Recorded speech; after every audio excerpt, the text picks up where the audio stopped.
Good evening po, Brother Eli. Ako po ay isang Katoliko. Itanong ko po sana kung okay lang po ba ang makinig, maniwala sa aral ng iba't ibang relihiyon. Yun lang po.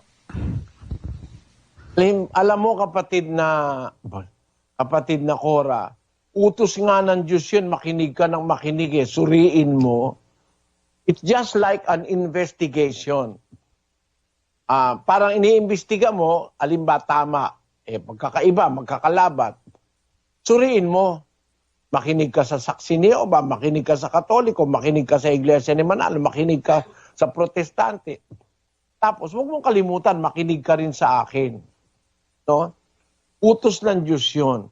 Sa unang Juan 4:1, sabi ganito, Mga minamahal, huwag kayong magsipaniwala sa bawat espiritu, kundi inyong subukin ang mga espiritu kung sila'y sa Diyos, sapagkat maraming nagsilitaw na mga bulaang propeta sa sanglibutan. Ayun, sabi ng Biblia, huwag kayong maniniwala sa bawat espiritu, huwag ka agad maniniwala. Subukin ninyo ang mga espiritu. Dahil maraming lumitaw na mga bulaang propeta sa sanlibutan, lagay mo sa Cebuano. Mga hinigugma, dili ninyo pagtuhoan ang tanan nga espiritu, kundi sulayan ninyo ang mga espiritu kung iya ba kini sa Dios. Kay daghang bakakon nga mga manalagna nga nanungha sa kalibutan. Sabi ng Biblia, no? Maraming manluloko ngayon. Kaya bago ka maniwala, suriin mo muna. Prove the Spirit. Try the spirits if they are of God. Utos yan. Hindi lang ng isang apostol ang nagsulat. Basahin pa natin kay San Pablo sa 5:21 ng Tesalonica. Subukin ninyo ang lahat ng mga bagay. Ingatan ninyo ang mabuti. Layuan ninyo ang bawat anyo ng masama. Maliwanag, kapatid? Subukin nyo lahat ng bagay para makita mo yung mabuti. Tapos, lalayo ka doon sa masama. Kaya, kapatid na Cora, napakagandang gawain yung makinig ka. Pakinggan mo lahat pag ano-anuhin mo sa isip mo. Pagka pare-parehuhin mo, kumpara-kumpara mo, sino ba nagsasabi ng totoo? Basahin natin ang 7 ng Ecclesiastes 27. Narito, ito'y aking nasumpungan, sabi ng mangangaral, na iniaagapay ang isang bagay sa iba upang matagpuan ang kadahilanan. Iaagapay mo. Para halimbawa, lalabang ka sa Miss Universe, kapatid na Cora, no? Itatabi ka nila sa ibang babae.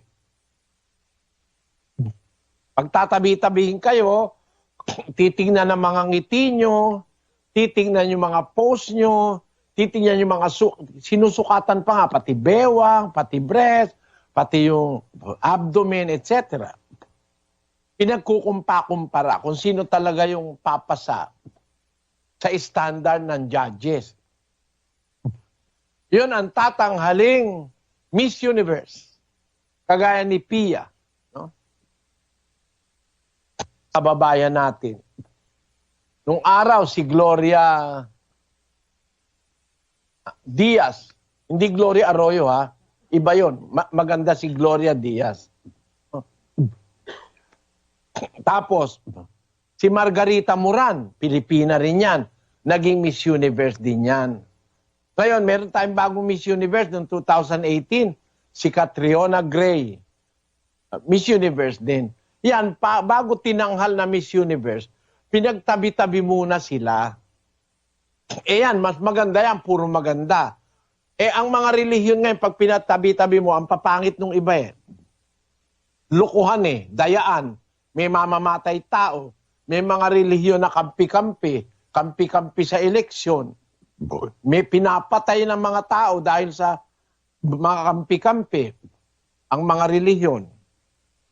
Ang papangit Pero kahit na pangit, kasi naman ako pangit din naman ang itsura ko eh. Pero yung aral ko sa Biblia yon. Hindi pangit yun. Binabasa ko sa Biblia yon. Ngayon, kung usapan natin, aral, pagtabi-tabihin mo yung aral.